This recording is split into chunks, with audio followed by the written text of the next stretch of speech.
Good evening, everyone, and welcome back. Today, the first topic which you're going to learn about is about the anemia in pregnancy. Now, when we talk about anemia in pregnancy, nearly 50% of women in India are anemic, and nearly half of the global death are due to anemia. And most common indirect cause of maternal mortality that is also anemia in pregnancy. Okay. Now, before we go into deep into the anemia in pregnancy, we require to know a little about the total iron which is required during the time of pregnancy. Okay, so total amount of iron which is required is around 1000 milligram. Okay, 1000 milligram. So basically, the amount of iron needed for an RBC of the mother is calculated. How I'll tell you, it's just like 1 milliliter of RBC. Okay, 1 milliliter of RBC requires 1.1 milligram of iron. Okay, that is how the calculation goes. That means nearly around 450 ml of RBC should require 500 milligram of iron. Okay, this is for the mother. Okay, this is for the pregnant mother. Now, when I talk about the fetus and the amount of iron which is required by the fetus is around 300 milligram. Okay, 300 milligram. But when we talk about 300 milligram which is required by the fetus, there is also an amount of iron which is lost in the urine, sweat, and stool, and that is around 250. Okay, 250 milligram. So now when I talk about a rough calculation of daily requirement of iron per day, and that is 4 to 6 milligram per day. 4 to 6 milligram per day. Now let me calculate it into 2 trimesters. In the first trimester, it is 0.8 milligram per day, and the second trimester, it is 7.5 milligram per day. Okay, 7.5 milligram per day. This is how the requirement goes. Okay, and remember that when the fetus, when we talk about how is the fetus going to get the iron, definitely through the mother, right? And that is through active transport. That is through active transport. Okay, that is against the gradient basically. Okay, so remember this. And to fulfill the requirement of nearly 4 to 6 milligram per day, the female actually has to have nearly around 40 to 60 milligram of dietary iron. Okay, and the supplementation, the to iron supplementation, we already know when we spoke about the antenatal classes, antenatal visits. We have already spoken that the iron supplementation is a must and mandatory in pregnancy. Okay, now apart from that, let us see about the different types of anemia. See, talking about different types of anemia, we know that anemia can be divided or can be classified into a physiological anemia and a pathological anemia. Correct? Physiological anemia and pathological anemia. Why is physiological anemia happening? Physiological anemia is happening because of hemodilution. Okay, it is happening because of hemodilution. And when I talk about pathological, over here you have to check for HB level.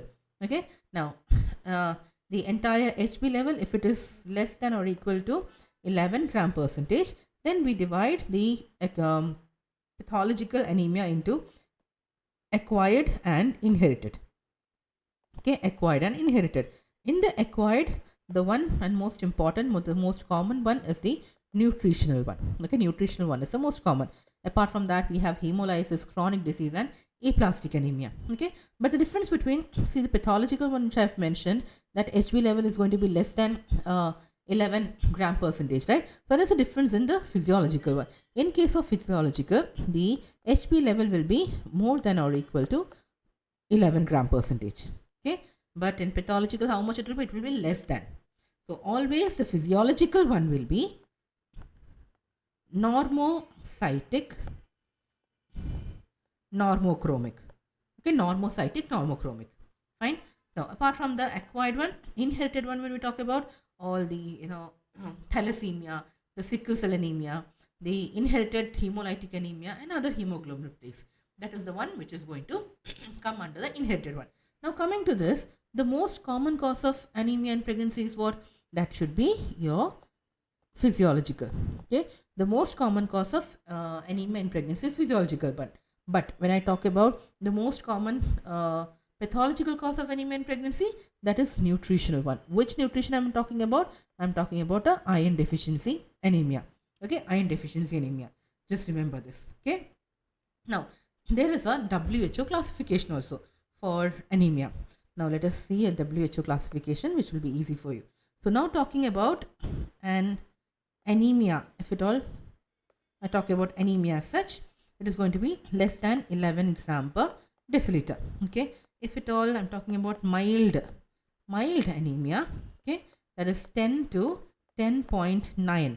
When I talk about moderate, the name moderate says 7 to 9.9, and severe will be less than 7 gram per deciliter. That is how you have to differentiate, or definition of anemia goes according to the WHO in that way. But ICMR has mentioned that we have a very severe anemia also, and that is less than 4 gram per deciliter. Okay, 4 gram per deciliter. Okay, now talking about the trimester wise, the anemia in pregnancy, when we talk about in the first trimester, they nearly require, okay, if we have to tell anemia, in the first trimester it should be less than 11 gram percentage. In second trimester it should be 10.5 to say it is anemic, and in the third trimester again it should be less than 11 gram per deciliter. That is what is being told by the CDC. Okay, CDC. Now this is I hope this much is clear to you. Okay, now next one we have to see this algorithm. So check for this diagnosis of anemia in pregnancy when the hemoglobin is less than 11 gram percentage. Okay, 11 gram percentage, that means I'm talking about the pathological one. So talking about pathological one, the diagnosis of iron deficiency anemia in pregnancy, very much important. What are you going to do? We are going to check for the ferritin level. Okay, check for the ferritin level, and if the ferritin level is less than 30, okay, less than 30, tell that okay, this patient is going to have an probably this is having an iron deficiency anemia. If sorry, if it is more than 30, then suspect that it is isolated, okay, some other cause other than the iron deficiency anemia. So if at all less than 30, iron deficiency anemia. If more than 30, some other cause. Okay. Now coming to iron deficiency anemia can be in first trimester, second trimester, and third trimester. Correct. Now how we're going to manage in the first trimester? Give oral iron. Okay, oral iron 325 milligram twice a day for 2 weeks. Okay. Then in second trimester, if at all the HB level is more than 10.5, do the same. If HB level is less than 10.5, then go in for an intravenous iron. Okay, intravenous iron. The same thing goes in for the third trimester also. Third trimester, less than 11 gram percentage, go in for intravenous iron. Okay, and then we have to check the HB count 6 weeks postpartum. Now coming to the oral iron, we are going to give BD, right? That too for 2 weeks. Now if at all the HB is rising 1 gram per deciliter, then oral iron is okay. Then check for it. But if at all HB is not rising less than 1 gram, then if at all it is a gestational age less than 13 weeks, we have to give a IV iron in the second trimester. Okay, or we have to go for a transfusion. If at all gestation is more than 13 weeks, an intravenous iron will be more than enough. Okay, intravenous iron will be enough. Next one. Already here the causes of iron I have mentioned. So, but apart from that, there are a few other causes of anemia in pregnancy also. See, first one, physiological anemia of pregnancy, because the RBC is expansion, and there is going to be subsequent hemodilution. Correct? That is the most common cause of anemia in pregnancy, which I have already mentioned. Apart from that, inadequate consumption of the dietary iron. Okay, that is faulty absorption can be. Next one, inadequate iron reserve before conception. And because of that, and also we can say that repeated and closed spaced pregnancies was there. Prolonged lactation, that is why there is a deficiency already. Apart from that, other megaloblastic anemias, vitamin B12, folic acid deficiency, thalassemia, blood loss, hemolytic states. See, all this I have just mentioned into 2 headings, that is physiological one and pathological one. Correct? Now, the next thing which we need to know is about the effects of anemia on the fetus. Correct? Now, that is a quite important, and also the effects of anemia on the mother. Let us talk about the mother first. Okay, let us talk about the mother. Now, talking about the effects of anemia in the mother, let us say the first one is the maternal stress. Okay, first one is the maternal stress. See, because of the maternal stress, that too in antenatal period. In the antenatal period, the maternal stress. So, because of maternal stress, what and all can be there? Now what can happen? There can be a premature rupture of membrane, okay, and there can be preterm labor. Quite simple, right? Next one. What about uh, um, infections? There can be increased chances of infection. There can be chronic heart failure, okay. Then there can be pregnancy-induced hypertension. There can be folic acid deficiency, okay, folic acid deficiency leading to abruptio placenta, okay, leading to abruptio placenta. These are the ones which can happen in the mother in the antenatal period. Now talking about an intranatal period. Okay, intranatal period, what is going to happen? There can be uterine inertia. Okay, uterine inertia can happen. Sorry for the spelling mistake. Yeah. Uterine inertia. Apart from that, maternal exhaustion. Maternal exhaustion is another reason for or another effect of anemia in pregnancy. Okay. Now, apart from that, let us see about the postnatal. So, talking about a postnatal complications or postnatal effect of anemia is, first one is PPH. Apart from PPH, there can be subinvolution. Okay, subinvolution. There can be sepsis, venous thromboembolism, increased postpartum depression, then poor wound healing, and heart failure, which is the most common one. Heart failure, the most common one. These are basically the effects of anemia on the mother. Now let us see the effects of anemia on the fetus. Okay, fetus. Now, first one, here we have already mentioned preterm can happen, right? So now due to preterm labor, what is one of the effect? Prematurity, correct? Prematurity is one of the effect, and not only that, preterm labor, they can be LBW also, right?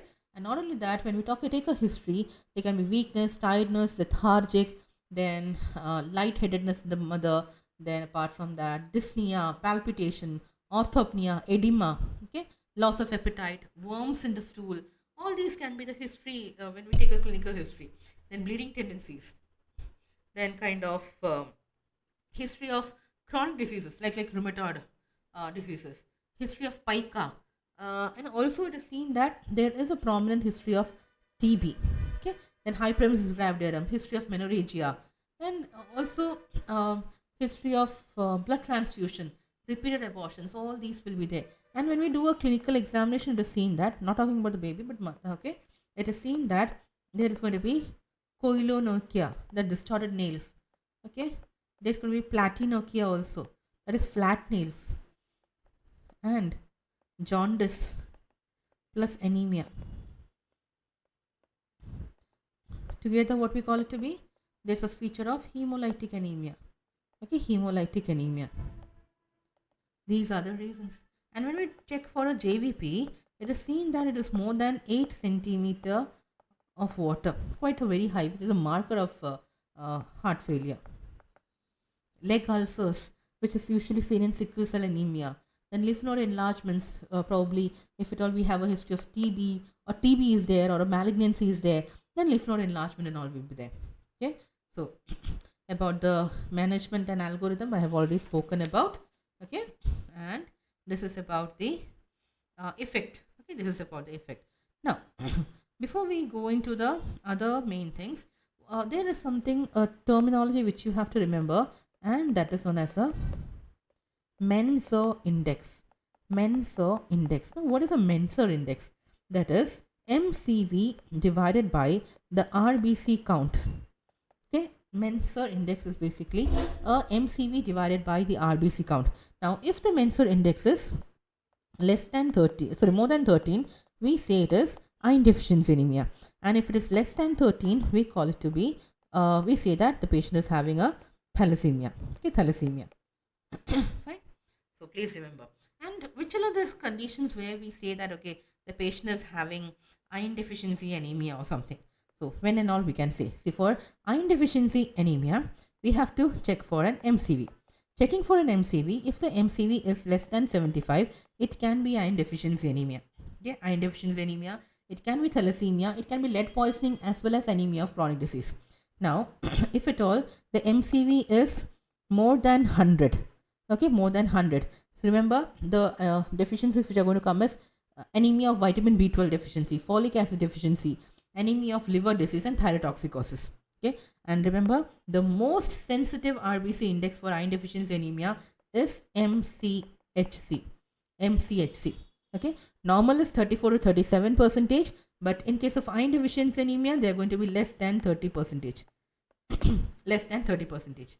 And the most sensitive parameter, if I'm talking about, this is already written over here, right? Ferritin. Ferritin is the most sensitive parameter to detect iron deficiency anemia. Okay, what is the normal value of our serum ferritin? So talking about serum ferritin, the normal value is usually 20 to 200 microgram. Okay, microgram per liter. Okay, microgram per liter. If at all it is more than 100, stores are normal. But if at all the ferritin is less than 10, we say that the patient is having a iron deficiency. Okay, iron deficiency. Okay. Serum iron in iron deficiency anemia will be less than 40 microgram. Okay, 40 microgram per deciliter. The total iron binding capacity, okay, normal one is 325 to 400 microgram per deciliter, but in iron deficiency it is going to be more than 410. Okay, more than 410. Now, whatever said and gone, the gold standard diagnosis for iron deficiency anemia is always a bone marrow biopsy. It's always a bone marrow biopsy. This is very much important. Bone marrow biopsy. Okay, because no sustainable iron will be there in the bone marrow. That is what we say. Okay, so remember about this much about the iron deficiency anemia. Fine. So next topic which we are going to deal with is about the abortion. See, talking about abortion means what? Termination of pregnancy, right? Termination of pregnancy before 20 weeks. So, abortion is basically termination of pregnancy at less than 20 weeks of gestation. Okay, there is a WHO criteria, right? For what is the WHO criteria for abortion? It is said that termination of pregnancy occurs in a fetus weighing less than 500 gram at term, at the time of not at term, at the time of termination. Okay, termination of a pregnancy occurs in a fetus weighing how much weighing? Less than 500 gram at the time of termination. Okay, we have something called the early pregnancy loss also. Early pregnancy loss is something where the abortion occurs before 12 weeks. Okay, before 12 weeks. So just remember. Now, how can we diagnose that, okay, there is going to be an abortion? Now, if at all, the mean sac diameter, okay, the mean sac diameter is more than or equal to 25 mm, and if there is no embryo, okay, no embryo. Okay, now this is the best criteria for telling that this is an aembryonic pregnancy. Aembryonic pregnancy, which is why the abortion occurs. Fine. Now, the most common time of abortion is when? Remember, when we talk about most common time, first trimester is more common. And in the first trimester, it is less than 8 weeks. Less than 8 weeks. Okay, so less than 8 weeks. Now, what are the risk factors of abortion? When we talk about risk factors, it can be increased maternal age, that is more than or equal to 35 years. Any previous history of abortions. Other risk factors include maternal infections like syphilis, okay, some kind of viral infections like the parvovirus, okay, parvo B19 virus, then Zika virus, and even the cytomegalovirus. Okay, remember the toxoplasma and HIV are not associated with increased risk of pregnancy losses. Okay, maternal pregnancy or maternal factors increasing the risk of abortions are usually uncontrolled diabetes mellitus.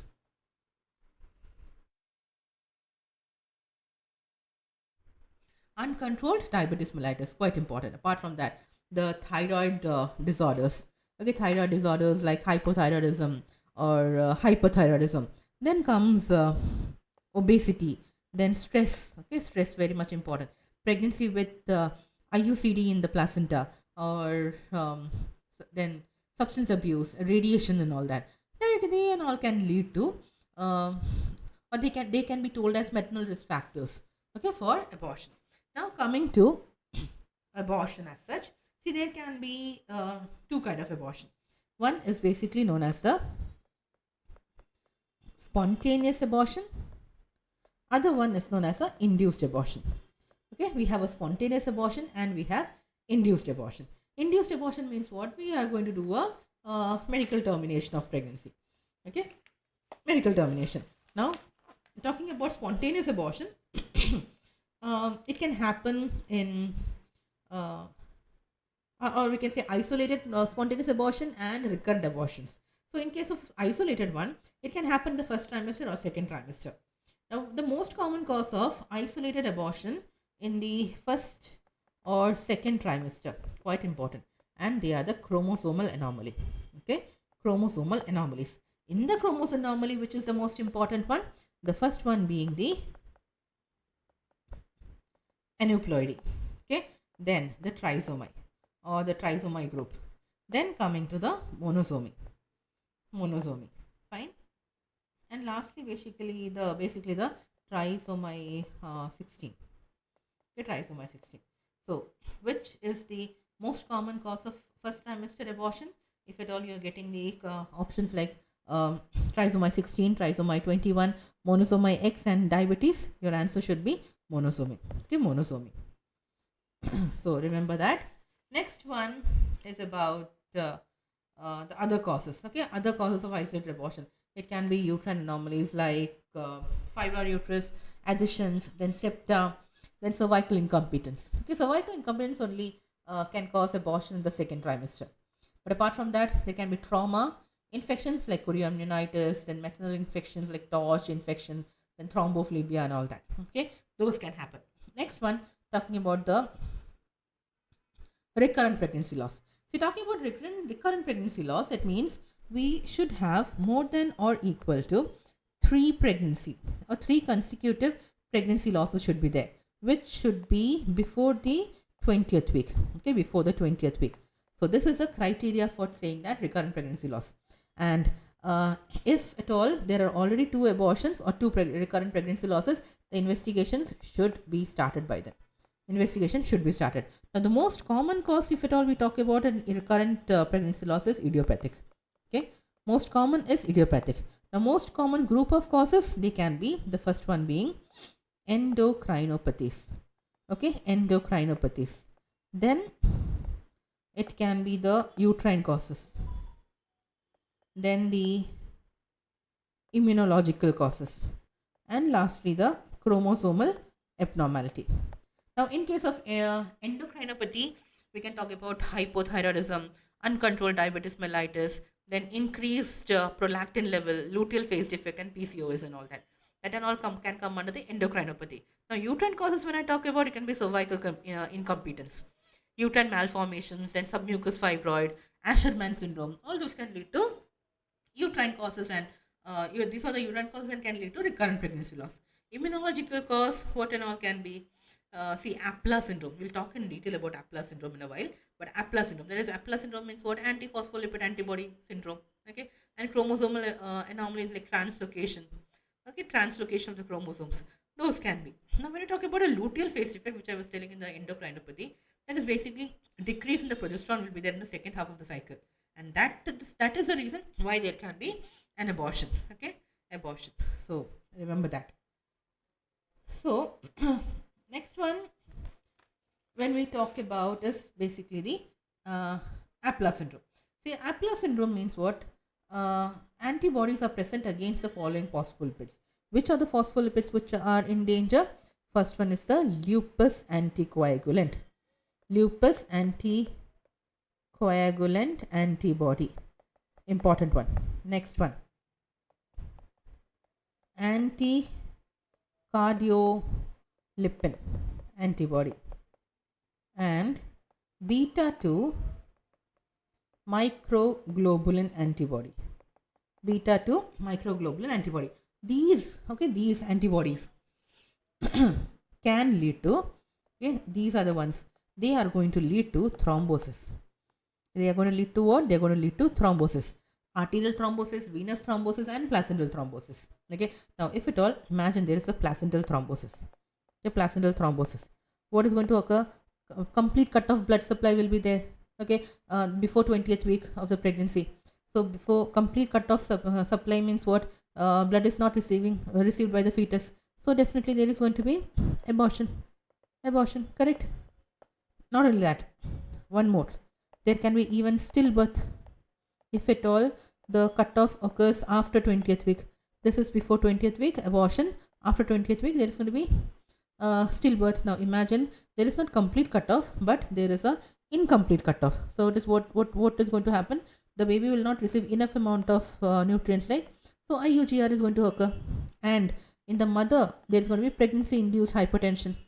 Okay, so how are we going to diagnose an APLA syndrome? Basically there is a clinical criteria: more than 3 pregnancy losses. Okay, more than 3 pregnancy losses. Number 1, more than or equal to 1 pregnancy loss less than 10 weeks. Okay, less than 10 weeks. This is more than 10 weeks. Okay, 3 pregnancy loss less more than 10 weeks. 1 pregnancy loss. 3 pregnancy loss less than 10 weeks, 1 pregnancy loss more than 10 weeks. Okay, then 1 more than or equal to 1 preterm labor at less than 34 weeks, as well as vascular thrombosis. These are the few criteria for APLA syndrome. Okay, here what are the things which you need to remember is about the coagulant and the antibodies: lupus anticoagulant antibody, cardiolipin antibody, and beta 2 microglobulin antibody. This is something which you have to remember. Okay, please remember this. What are the things?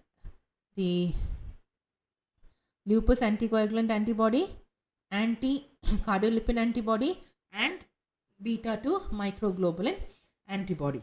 Okay, so please by heart it now here only: lupus anticoagulant antibody, cardiolipin antibody, and beta 2 microglobulin. Okay, beta 2 microglobulin. Remember this. Okay, now let us go into the types of abortion. So talking about the types of abortion, the one which has been written over here: we have threatened abortion, we have inevitable abortion, we have incomplete, we have complete, and we have missed. Okay, missed. One by one we'll see. So talking about a threatened one. First one, threatened one.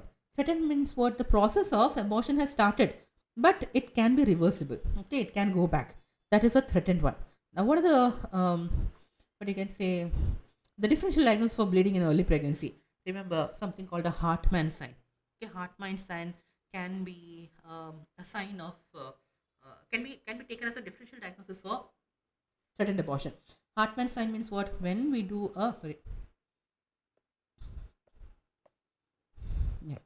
when we have an implantation that's been taking place, the blastocyst is entering, right, invading. So definitely the blood from the arteries will spill out, and it is going to come out of the vagina. That is what we call it to be a Hartmann sign or a placental sign. Correct? But here, remember, this is a type of abortion which has started. The process of abortion has started, but it can be reversible. Okay, it can be reversible. Okay, so please remember. Now, history, what it will be? That means definitely there is going to be spotting. Okay, spotting is going to be there over here. You can see some blood is coming out, right? So spotting is going to be there. Fine. Apart from that, okay, there is going to be sometimes per abdominal pain. Okay, per abdominal pain. And when we do a per abdominal examination, don't worry, the height of the uterus is going to be equal to the period of gestation. Okay, and the internal os will be closed. You can see the internal os is closed over here, and fetal cardiac activity is also present. Okay, fetal cardiac activity is present. That is what is in a threatened abortion. Coming to inevitable abortion, that means inevitable abortion will occur.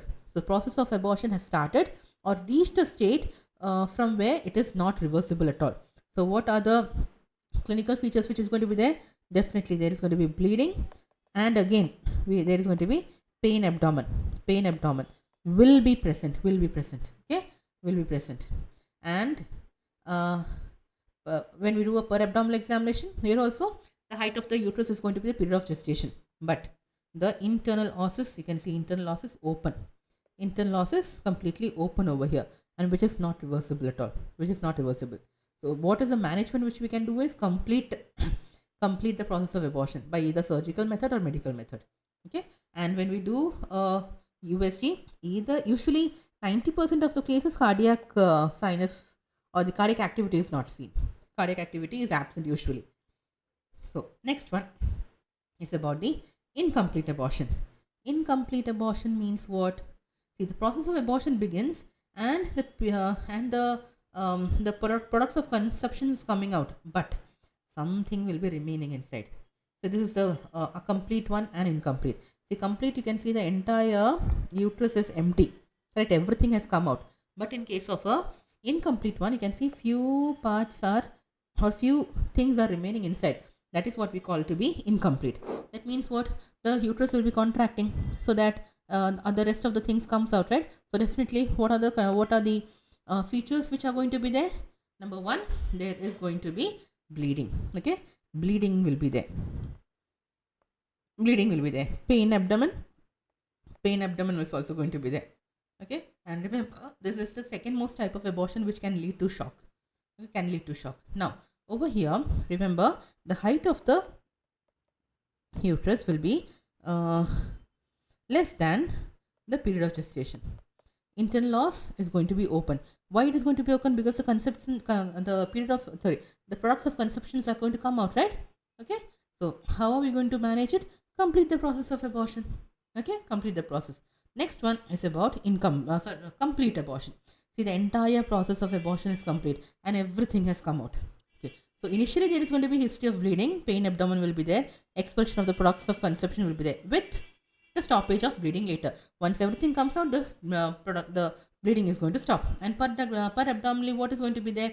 Per abdominally, the height of the uterus is going to be less than the period of gestation, and you can see the internal loss, it is closed. USG, you're going to see an empty uterus. And management, okay, nothing, just give a reassurance. Lastly, we have a missed abortion. So what exactly is a missed abortion? You can see that the cardiac activity of the fetus is stopped. Okay, cardiac activity of the fetus is stopped, and the patient is unaware that already the baby is dead. Just like we get a missed call in the phone, right? In the same way, we don't get to know that sometimes the mobile has rang. In the same way, the fetus is dead and the lady has not even understood that, or the lady is unaware of the abortion. So no history is there about the bleeding. Okay, no history of bleeding. You can see the internal loss is closed, and because of that, no history of bleeding will be there. Per abdominal examination, the height of uterus is going to be less than that the period of gestation. Okay, internal loss is closed. So what we have to do is we have to dilate the cervix, and then we have to go in for the abortion process. Okay. So this is about it. And yeah, when we do the crown rump length of the missed abortion, the baby, it is usually more than or equal to 7 millimeter, but without any cardiac activity. That is very much important. Okay. Now, apart from that, we also have to talk about the medical termination of pregnancy. See, medical termination of pregnancy, when I talk about it, came the act of it came in the year 1971. There is a particular amendment, that too in the year 2022. Usually in the textbooks we usually see the 1971, but right now we also have to talk about 2022. Many MCQs are asking about the latest one. Okay, let us see the common points of it. What is the consent? Who has to give the consent? Remember, only the pregnant female has to give the consent. Partner's consent is not required. If the female is less than 18 years, or the lady or the girl is mentally ill, then we require a guardian's consent. Okay, then only we require a guardian's consent. If the female is more than 18, we do not require anyone's consent. Now, who can conduct a MTP? Okay, that is by a registered medical practitioner who has assisted in 25 medical termination of pregnancy. Okay, and at least 5 should be at least he should go as a primary surgeon. Okay, or a registered medical practitioner who has done a 6 months of house surgeonship in OBG, and also they are supposed to have a diploma or a degree in OBG. Diploma or degree in OBG. These are the criterias. Now, what are the changes in relation to 1971 and 2022? That is also important, we need to know, right? Now for that, so first thing is, when can the MTP be done? So initially we were said that MTP can be done till 20 weeks. Till 20 weeks we can do. But now, according to 2022 amendment, it can be done till 24 weeks. Okay, only in some cases. Next one, if pregnancy is due to any contraceptive failure, that is also 20 weeks.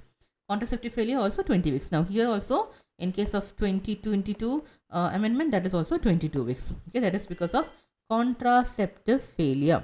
Okay, contraceptive failure, remember that. Okay, now if at all the abortion is to be done because of any kind of fetal anomaly, okay, fetal anomaly, no, that is the old one.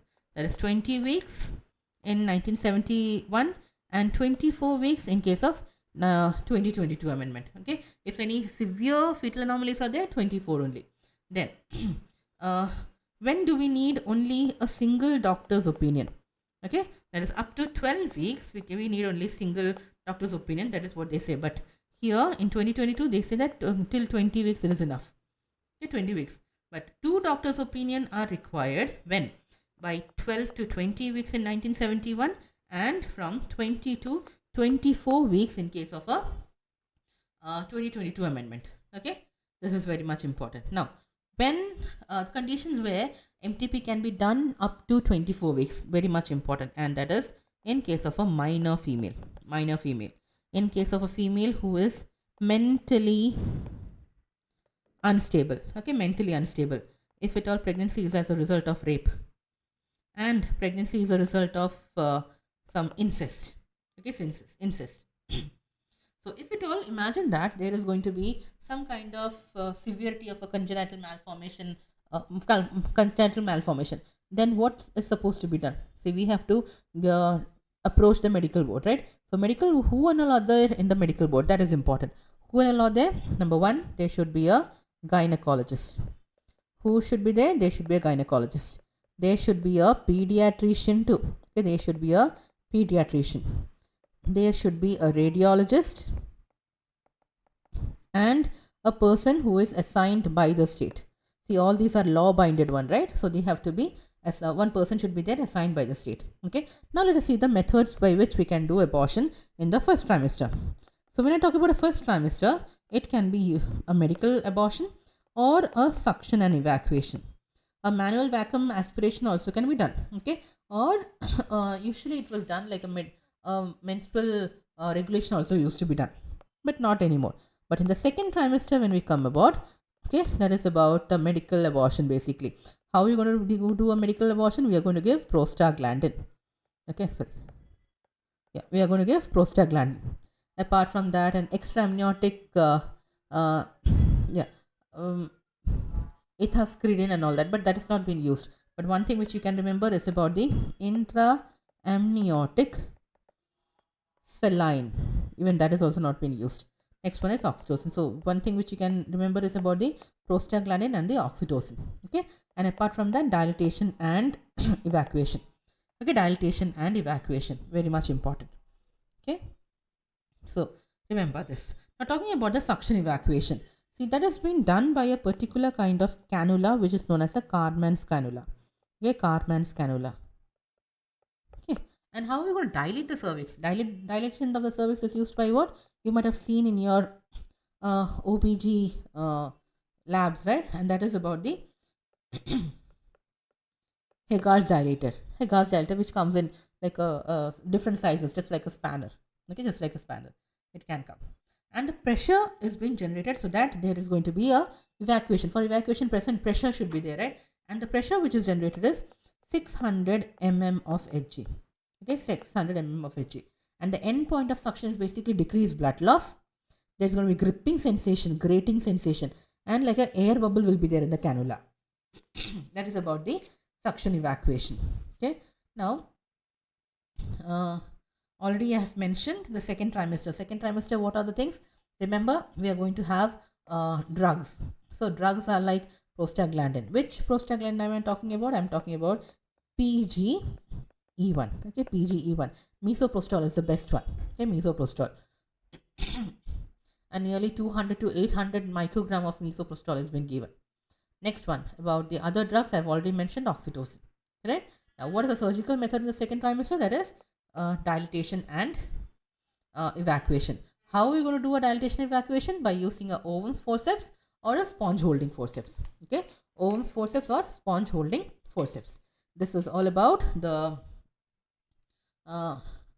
abortion, which you have to remember. Okay, so the next one which we are going to learn is about the gestational trophoblastic disease. So when the trophoblast of the placenta, they are undergoing some kind of abnormal proliferation, they are going to they are going to result in a particular kind of disease, and that is what we call it to be a gestational trophoblastic disease. So abnormal proliferation of the placenta, right? Now that is about a gestational trophoblastic disease. Now remember that gestational trophoblastic disease are usually they are benign. It's not that malignant cannot happen. Malignant can happen, like in case of a choriocarcinoma and all that, but a benign can also be there. Okay. Next one. What about the types of classification of the gestational trophoblastic disease? First one, it can be a molar pregnancy. The most important ones I'll tell you, molar pregnancy. In molar pregnancy, you might have heard about hereditary mole. Okay, hereditary mole, basically a molar pregnancy, can be a complete hereditary mole or a partial hereditary mole. Apart from that, it can be an invasive one. Invasive one which is going to come under the malignant one. Okay. Apart from that, a trophoblastic tumors can be there, like a choriocarcinoma. Okay, choriocarcinoma, a placental site thromboplastic tumor, and epithelioid trophoblastic tumor. Okay, these can be the trophoblastic tumors. There are other classifications also directly. Okay, not quite important, but let us talk about the risk factors of gestational trophoblastic disease. So, talking about the risk factor, one of the most or the single most risk factor of a gestational trophoblastic disease is previous history of molar pregnancy. Okay, previous history of molar pregnancy. Now, let us see a little about a molar pregnancy. And one more thing, age factor is also important. Like you can say that females who are more than 40 years of age, okay, they can have this gestational trophoblastic disease. Okay, so molar pregnancy, what is the other name for molar pregnancy? Hydatidform mole. Hydatidform mole. Okay, basically abnormal proliferation of the trophoblast. And over here, when we check the size of the uterus, is going to be always more than the period of gestation. Always more than the period of gestation. Okay, and in a molar pregnancy, along with trophoblastic proliferation, there is going to be hydropic degeneration also. That is why in some textbooks we have given as a definition as a partial degeneration and partial proliferation of the trophoblast is known as a molar pregnancy or a hereditary mole. Okay. Now, what are the types of molar pregnancy? We have already learned, like there is a complete molar pregnancy and an incomplete partial, or not incomplete. Let us talk about partial. Okay, partial molar pregnancy. So, what is exactly a complete and a partial?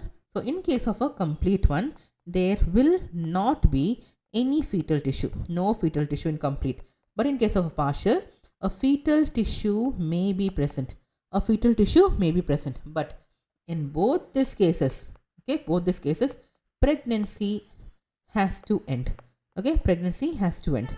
That is very much important for you to remember. Now, on doing a USG, you are going to find a particular finding, and that is snowstorm appearance. Okay, snowstorm appearance. Basically, if this is a uterus, there is going to be multiple vesicular-like structures. Okay, multiple vesicle, like a grape-like structures over there, due to undue proliferation of the trophoblast. Okay. Now, apart from that, there are one more kind of finding which you can say there's going to be increased level of beta HCG. Why increased level of beta HCG? Because of the proliferation of the trophoblast, and even beta HCG is also going to be increased than the period of gestation. Okay, and even this, because of the beta HCG which is more, the lady can even come with hyperemesis gravidarum. Okay, hyperemesis gravidarum. So please remember. Okay, now let us talk about the pathogenesis. Or I'll just give you few points to remember. So talking about a partial one. Okay. Yeah. Talking about a partial one, remember the triploid, it's a triploid one, okay, triploid. Basically, there's going to be 69XXY, 69XXY, and the most common is 69XXY only. Here, the extra chromatin which is present will be of a paternal origin, and there is going to be dispermic. They are because of dispermic in origin. Whereas a complete mole or a vesicle mole, here basically they are because of the maternal chromosomal inactivation. Maternal chromosomal inactivation. Okay, and the paternal chromosome which is there, there is going to be duplication for it. Okay, paternal duplication. They are diploid, that is 46XX. Okay, and the entire chromosomal pattern will be of paternal origin. Okay, paternal origin. So just remember this. Okay, about a partial mole and a complete mole. Fine. So the most common symptom in case of a complete mole is always in the first trimester. In the first trimester, there is going to be some kind of bleeding. Not only bleeding, I've mentioned vesicle-like structures. Like sometimes what happens, like kind of a grape like vesicles come out. Okay, that is what is in the complete mole. But that has not been found in the partial mole exactly. Okay, so how are we going to manage? See, for both complete and a partial, we have to do a suction evacuation. A suction evacuation for any gestational age, size of the uterus has to be done. Okay, they have to do, and we have to go for a histopathological examination, which is basically the gold standard for diagnosis. Imagine that a lady has come up with a molar pregnancy. If the age of the patient is more than 40 years and her family is complete, then we have to, and plus the lady is having a complete mole, then we have to do a hysterectomy. Okay, do a hysterectomy and send the patient. Okay, so just remember this much. Okay, and if at all we treat the particular patient who has come with molar pregnancy. Remember, in case of both a complete mole as well as a partial mole, a pregnancy is contraindicated for 6 months. Okay, for 6 months, pregnancy is contraindicated, and in both of them, OCP is the contraceptive of choice.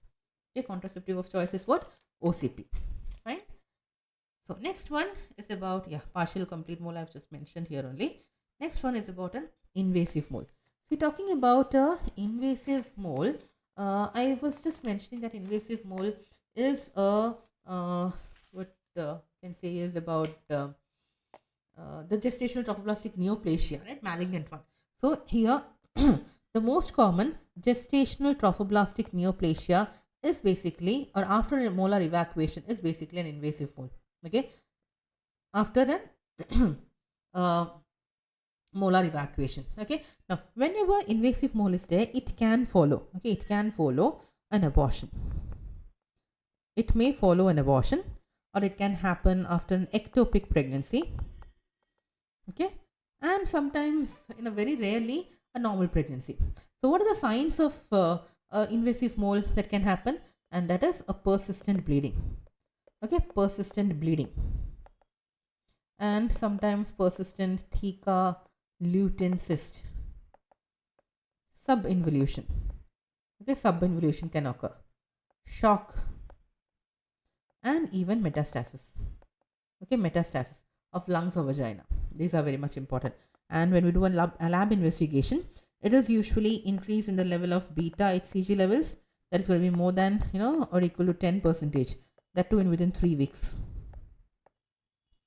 Okay, that is very much important. And histopathological examination, I've already mentioned, that is a gold standard, right? Gold standard one, right? So over here we can understand that some kind of gestational trophoblastic neoplasia is basically present. Okay, so the most common one which comes under the gestational trophoblastic neoplasia is what? That is basically the invasive mole. And remember, invasive mole is usually locally invasive. Okay, locally invasive. And if I talk about metastasis of it, metastasis can occur usually in cases of some kind of 5% of cases. Okay, 5% of cases. And when I do a histopathological examination, it is seen that villi are present, and trophoblast may extend up to the myometrium. Okay, trophoblast extends up to the myometrium. One of the most common complication of an invasive mole is shock or hemorrhage. Okay, shock or hemorrhage. So remember this much about the invasive mold. Okay, next one we have to check for is the malpresentation. So you're talking about a malpresentation. Okay, uh, there can be few important malpresentation. I'll tell you one by one. First one is the occiputo posterior. Occiputo posterior. Okay, malposition. Okay, malposition. Occiputo posterior malposition. Okay, most common cause of occiputo posterior malposition is an android pelvis.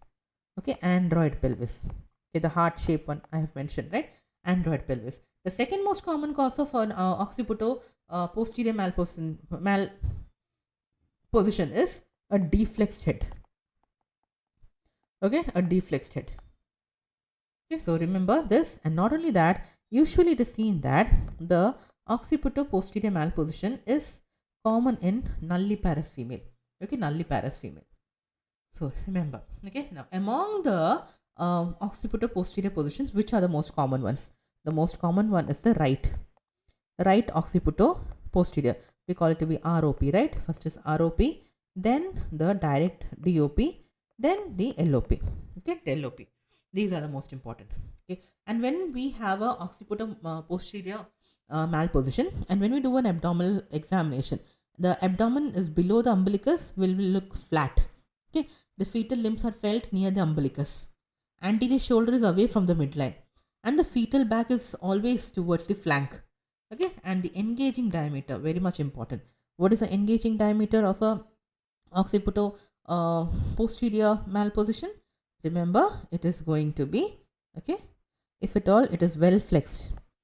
If at all it is well flexed, it is going to be subocciputo bregmatic. How much is subocciputo bregmatic? That is 9.5 centimeter. Okay, and then if at all it is deflexed, okay, if at all it is deflexed, then it is going to be occiputofrontal, which is equal to 11.5 centimeter, or it can be subocciputofrontal, which is 10 centimeter. Okay, and if at all this happens, there is going to be a delayed engagement. Okay, delayed engagement in those cases. So next one is about the transverse lie. Okay, let us talk about transverse lie. So you're talking about transverse lie. The lie is transverse, we know. And what is the presentation? Presentation is the shoulder. Presentation is the shoulder. Fine. And what is the denominator? Denominator is the acromion process. Acromion process. Okay. We know this is a uterus and the baby is like this. Correct? Okay. Now what is the most common position over here? The most common position in case of a transverse is dorso-anterior. Dorso-anterior. And usually what is the cause of transverse presentation? It is always, okay, most commonly, it is prematurity. Prematurity. Now, if at all it is at term, it can be because of a placenta previa, which is going to cover the entire os. Okay, entire os. So remember. So what are we going to find out in our examination? So will the height of the uterus be equal to period of gestation? No, right? So height of the uterus is going to be less than the period of gestation. Okay, period of gestation. And when we do an obstetrical examination, we can find the leopard manual, that is a fundal grip, and the deep pelvic grip are empty. Okay, in upper part, upper fundus also nothing is going to be found, and even the pollex grip, everything is going to be empty over here. And there are going to be high chances of cord prolapse with transverse lie. Okay, transverse lie. Next one. Imagine that, okay, there is a transverse lie. Can we try to make it a normal one? Okay, can we? Yes, right? And that is by using external cephalic version. External cephalic version. Okay, so what are the prerequisites for external cephalic version? Remember, the period of gestation should be more than or equal to 36 weeks. Okay, usually it is done in 37th week. And the liquor amni, like amniotic fluid, should be normal. Okay, adequate. And the membrane should be intact. Very much important. Okay, and it should be a singleton pregnancy. Only one fetus, remember. And the heart rate of the baby or heart rate of the fetus should be normal on a cardiotocography, right? And no contraindication of vaginal delivery should be present, right? But what are the contraindications of external cephalic version? Probably if at all the members have ruptured, then the oligohydramnios, active phase of labor, twin pregnancies, then abnormal fetal heart rate. Okay, the ones which I have already mentioned as a prerequisite, the opposite of it should be the contraindications. Apart from that, the placenta previa or contracted pelvis or some kind of uterine anomaly is there or a fetal anomaly is there. So that are the absolute contraindication. But when I talk about the pregnancy induced hypertension or a heart disease in the mother, IUGR or a previous LSCS, that is cesarean section, all those can be a relative contraindication. Okay. Now, apart from this, there is one more important one which we have to remember, and that is about the face presentation. See, talking about face presentation, what is the lie of the baby? It should be longitudinal. Okay, longitudinal lie. Presentation is cephalic. Correct. What is the presenting face? Presenting part is the face. Okay, presenting part is the face. So here they are usually supposed to have an abnormal attitude. Okay, abnormal attitude, and that is complete extension. Usually what we are supposed to have complete flexion, right? But here we are going to have a complete extension. Okay, complete extension. This is much important. Okay, so there are what you can say, the face presentation is more common in multiparous. So I have mentioned that occipito-posterior malposition is common in nulliparous, right? But face presentations are usually common in multiparous. Okay, it's common in multiparous women. Most common pelvis which can have a face presentation is a platyploid. Okay, platyploid. The inlet is flat, we've mentioned, right? And most common cause is anencephaly. Okay, anencephaly, the most common cause. Okay, so next one, let us talk about the breech. See, most common malpresentation is the breech. Okay, so here what is going to happen? The lie is what you can see the image, right? Lie is longitudinal lie. Okay, lie is longitudinal, correct? And remember that the most common cause of breech is basically prematurity. Prematurity is the most common cause of breech. Okay, most common cause. Most common cause of recurrent breech is basically uterine malformation. Uterine malformation. Now, if you see this particular image, it will be very clear to you the types of breech. Okay, here you can see on the hips. Hips are flexed, and the knees. Okay, knees are also kind of little flexed. Sorry, here this one. Sorry, hips are flexed and knees are flexed. Sorry for this. Yeah, hips are flexed and knees are flexed. What we call it to be a flexed or a complete breech. Okay, complete breech. So what here we have to do is, when we do a pervaginal examination, we can feel the heels. Okay, we can feel the heels. We can feel the buttocks, genitalia, and the anus. That is what we can see, and it is most common in multigravida. Okay, multigravida. Next one, the hips are flexed and the knees are extended. That is what we call to be a frank breech. And here what are we going to see? We are going to feel, on doing a pervaginal examination, we are going to feel the buttocks, okay, genitalia, and the anus. Okay, least chance of cord prolapse, and it is more common in case of a primigravida. Okay, primigravida. Next one is about the footling bridge. Okay, footling bridge, where the thighs are extended and knees are extended. You see, thighs are extended and knees are extended. Okay, in which what are we going to feel? We are going to feel the feet on pervaginal examination. This is going to have the maximum chance of cord prolapse, and usually we have to go in for a C-section. Yes, C-section is the way. So, which is the most common variety of breech? Remember, that is going to be the frank breech. Less common variety is complete breech. And overall maximum chance of cord prolapse, in which one we are going to have? Remember, first one is transverse lie, then the footling breech, and then the knee presentation. Okay, so this is about it. How are we going to do a mode of delivery in case of a breech presentation? See, cesarean section is actually preferred for a mode of delivery, but that does not mean that vaginal delivery cannot occur. Vaginal delivery can occur, but usually they are going to do a assisted vaginal delivery. Okay, assisted vaginal delivery. It can be done, not a contradiction as such. Okay, but it has a high risk of fetal hypoxic injury, because head is the last part to come out, right? That is the reason, and the head can get stuck also because of that. So, and if the baby is less than 4 kilo, definitely we can go in for a cesarean section. So, but I have mentioned that C-section is basically the usual, the method Okay, the what you can say, the preferred mode of delivery, correct. But there are few absolute indications that okay, only cesarean section only can be done. Which are they? Imagine that the baby is having a foot-link breach, foot-link presentation, or a knee presentation. In that, you cannot do a vaginal delivery. Okay, well, one twin, I have mentioned that the most common presentation is first twin being vertex and second twin being breech. But imagine the first twin is breech, then we have to go for a cesarean section. The weight of the baby is more than 4 kilograms. Okay, and if at all we had already done a breech, okay, breech with the previous cesarean section, a lady is having pregnancy induced hypertension or a placenta previa, okay, then primi with a breech is a relative indication.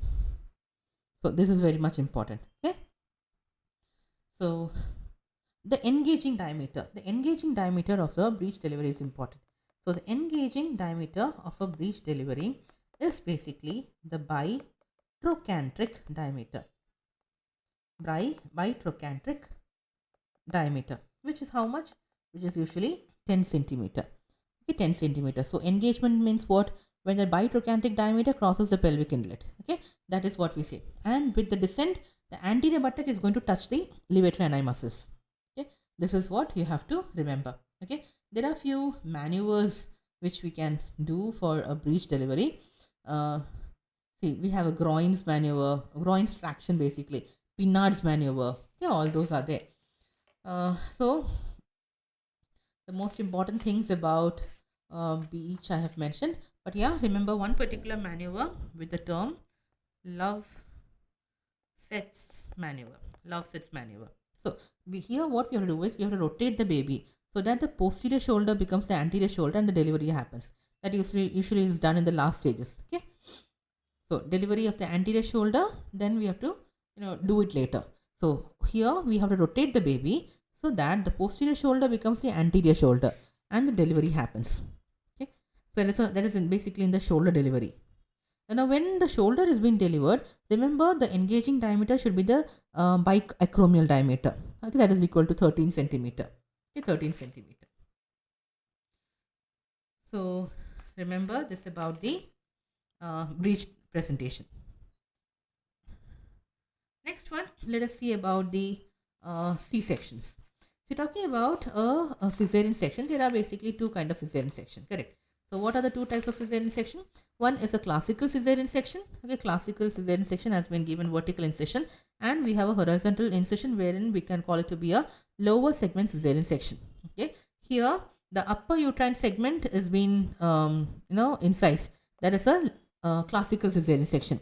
Where the lower uterine segment is incision has been given, that is what we call it to be a lower segment cesarean section, LSCS. Okay, so here this particular incision where a vertical incision has been given, we term it to be a Sanger's incision. Okay, Sanger's incision. Now in case of a horizontal incision, that is incision of the lower uterine segment, there are two names. We have a Kerr incision as well as we have a De Lees incision, or else we can call it to be a Croning incision. Okay, where are we supposed to give? The most common one over here, lower transverse incision. Okay, here what is going to happen? They're going to stretch during the time of labor, and that is a non-contractile part basically. Here when we do an LSCS, the most common or you can say advantage is that bleeding is going to be less, repair is easy, the healing is better. Okay, and the rupture in the next pregnancy is also very low, as in some 2.2 to 0.9%. But in case of a classical cesarean section, you can see the area is only too much, right? So bleeding is more, repair is going to be difficult. The rectus abdominis muscle and all, they're going to cut over it. Then the healing is also not good, and also there's going to be risk of rupture. Okay, risk of rupture is also very much more in case of a classical cesarean section. Okay, so when we do a cesarean section, what kind of anesthesia has been given? Remember, a spinal anesthesia. A spinal anesthesia is usually given. Okay, at T4 level. Spinal anesthesia, that is at the T4. That is according to the anesthesia and Robbins classification. So please remember that. So one more thing is that the lower transfer incision, right? Say skin incision we give, But on the uterus, we give a lower transverse incision. That incision is known as a phenestale incision. Okay, phenestale incision. That is basically preferred 2 centimeter above the symphysis pubis. The landmark is just above the pubic hairline. Okay, pubic hairline. So these are very much important for you to remember. Okay.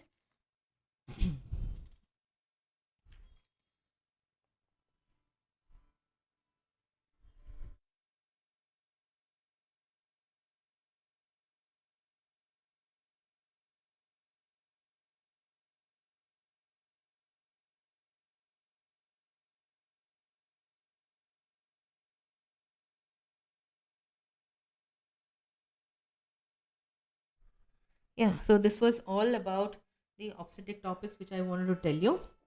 Uh, Always remember that when I talk about the cesarean section, there is a particular absolute contraindication. Okay, sorry, absolute indication for cesarean section, and that is usually, if at all there is a cervical carcinoma or a low-lying placenta that is on the internal os, right? All those are basically the indications. Okay, so this was all about what I want to tell about obstetrics. The topics of obstetrics is over. Uh, I'll come up with a class where I'll just tell you in brief about the names of the remedies which can be used in the in OBG as such, the therapeutics of it. Probably in the next class, I'll just tell you the names, about the indications. You might have to go back and read properly. Just give you some tips. So with this, I'll wind up the class for today. Thank you for listening all these while. We have quite vast topic I have finished. Probably we have taken nearly 14, 15 classes for the entire OBG. Hope you have understood it. And if you go back and read after listening the classes, I'm sure you're going to answer all the questions of OBG. So all the best and have a good night.